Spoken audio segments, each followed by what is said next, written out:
La suite de K-pop Demon Hunter est actuellement en discussion et nous explorons comment l'histoire pourrait évoluer et quelles nouvelles aventures attendent nos filles. La plus grande question que tout le monde se pose est la continuation du film et où le voyage nous mènera ensuite. L'histoire de Rumi est loin d'être terminée. Dans le premier film, nous n'avons fait qu'effleurer la surface de son passé, et une grande partie a été racontée de manière indirecte. Mais une suite pourrait enfin tout révéler en détail. Sa mère, par exemple, était plus qu'une figure de soutien, car elle était aussi une chasseuse de démons elle-même.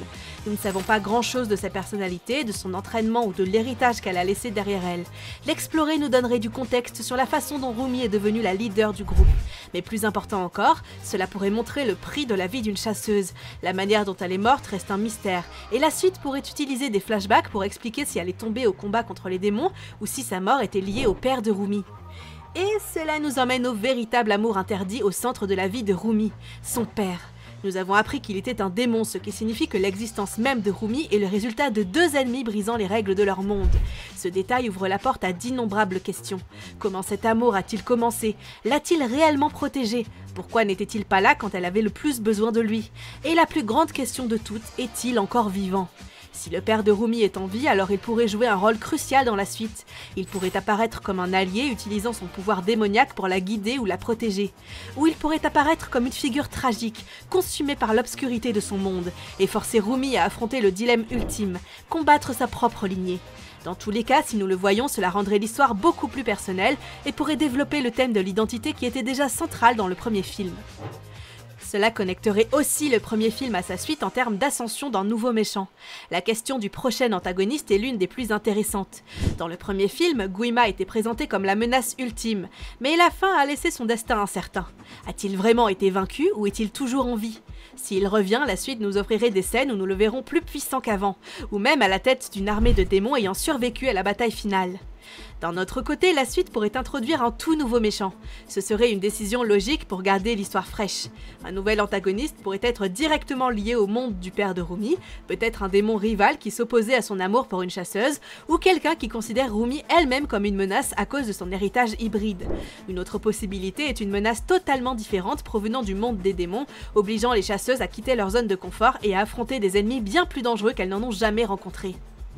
Une autre continuation naturelle de l'histoire se trouve dans la vie personnelle des filles. Le premier film a établi leur identité en tant que chasseuses et en tant qu'idole, mais la suite pourrait les montrer en pleine évolution. Auront-elles des petits amis? Seront-elles confrontées à des luttes similaires à celles de Rumi, où leur famille cache des secrets ou des liens avec des démons? N'oublions pas que ce ne sont pas seulement des questions secondaires, elles pourraient façonner les intrigues entières. Par exemple, si Zoé ou Mira découvrent que leur lignée contient des traces d'héritage démoniaque, elles pourraient être confrontées au même conflit intérieur que Rumi. Cela renforcerait leur lien, mais mettrait aussi leur confiance mutuelle à l'épreuve. La dynamique du groupe pourrait aussi changer. Rumi pourrait avoir du mal avec son rôle de leader si son père réapparaît, ou si le passé de sa mère soulève des doutes sur sa place. Zoé et Mira pourraient alors prendre des rôles plus importants. When you mess with our fans, we need Le destin des Saja Boys.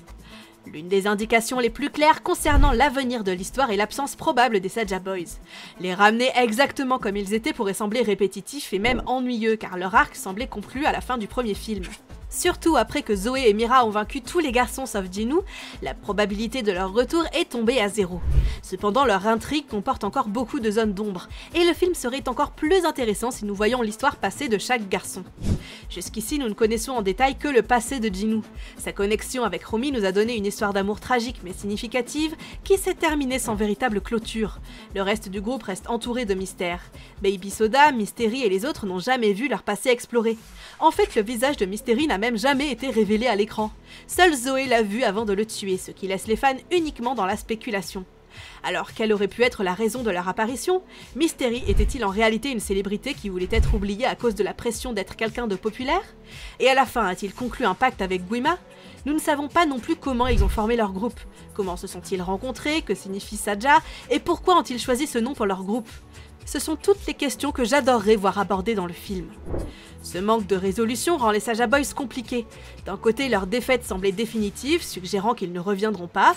De l'autre, laisser autant de questions sans réponse semble intentionnel, comme si les créateurs voulaient laisser la porte ouverte à plus d'explorations futures. Au minimum, nous pourrions avoir quelques scènes de flashback sur eux, et la question pourrait être résolue de cette manière. Le personnage que les fans veulent surtout revoir est Jinwoo. Son histoire avec Rumi s'est arrêtée brutalement et beaucoup croient encore qu'il pourrait réapparaître. Son retour pourrait même servir de rebondissement central dans une suite. Il ne reviendrait pas en ennemi mais en personnage racheté qui trouverait un moyen de réintégrer le récit. Et en fait, je pense que c'est possible. Souvenez-vous quand le film s'est terminé avec le gigantesque chat et l'oiseau de Jinwoo sur le toit. Peut-être que les créateurs voulaient nous donner des indices sur son retour ou son âme rachetée. Qu'en pensez-vous? Et c'est tellement triste que Rumi et Jinwoo n'aient pas eu leur propre moment romantique après avoir vaincu Guima. Leur histoire paraît incomplète.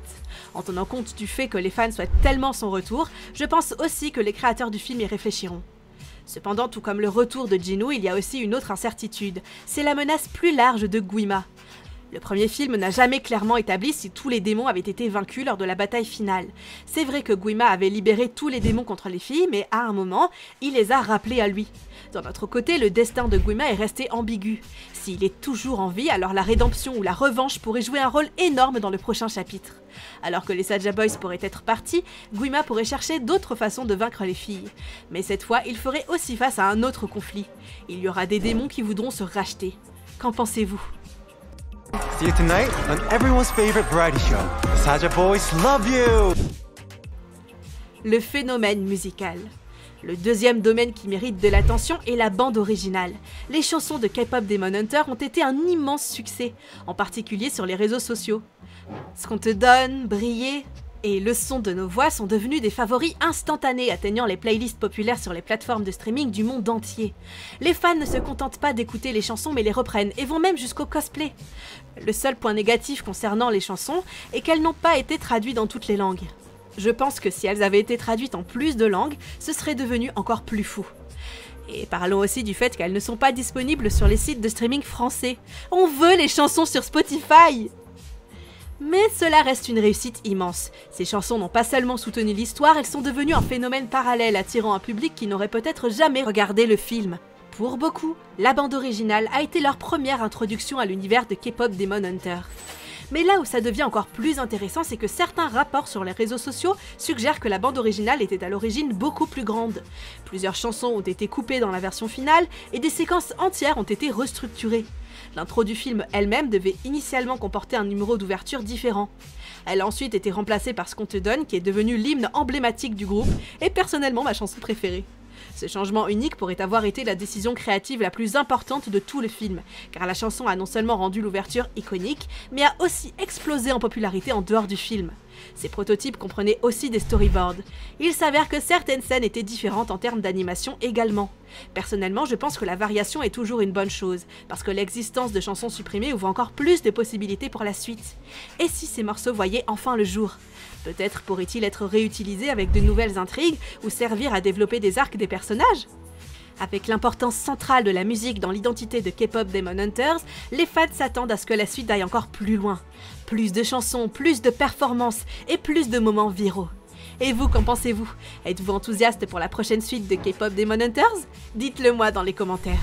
Aussi, n'oubliez pas de vous abonner à ma chaîne, de liker la vidéo et de commenter ce que vous en pensez. On se retrouve très bientôt dans la prochaine vidéo.